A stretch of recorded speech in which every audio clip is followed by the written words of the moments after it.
Hi, this is Bodie Atway, and this is your NWI.com news update for Tuesday, December 21st. Welcome to the first day of winter. The Chicago Bears are playoff bound after shellacking the Minnesota Vikings by 26 points on Monday Night Football. The Bears clinched the NFC's North Division crown for the first time since 2006 in a 40-14 victory. Aside from the cold and snowy weather conditions, the game featured Devin Hester setting an NFL record for most kick and punt returns for touchdowns. Two games remain on the schedule for the 10-win, 4-loss Bears in the regular season. Indiana Governor Mitch Daniels said he'd support a plan pitched by a state senator to allow local governments to ask for a state takeover and, if necessary, declare bankruptcy. Although Daniels said he hoped a measure will never be used, Valparaiso Republican Ed Charbonneau will introduce the legislation in the upcoming session of the General Assembly, drawing a path for municipalities to deal with their financial distress.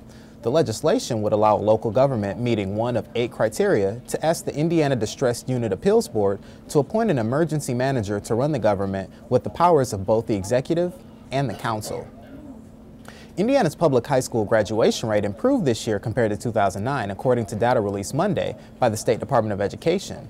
About 84% of students graduated from high school in 4 years, while in 2009 the graduation rate was 81%.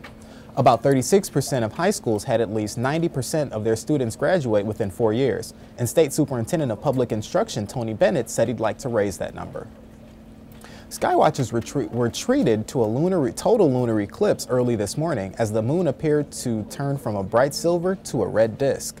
A total lunar eclipse occurs when the Earth casts a shadow on the full moon, blocking the sun's rays that otherwise reflect off the moon's surface. The spectacle lasted for about 3.5 hours, and the moon was completely immersed in the Earth's shadow for about 72 minutes. At a press conference Monday, Lake County Sheriff-elect John Bunstitz named a team of active and retired police officers he said will combat the region's ills. In a vow to reinvigorate law enforcement starting in January, Bunstitz said his team will fight illicit drugs, gang violence, prostitution, sexual predators, child abuse, and victims of home foreclosures will be treated with compassion. Remember, you can stay up to date on all the local news and information at NWI.com and continue checking us out on Facebook, Twitter, and through your iPhone.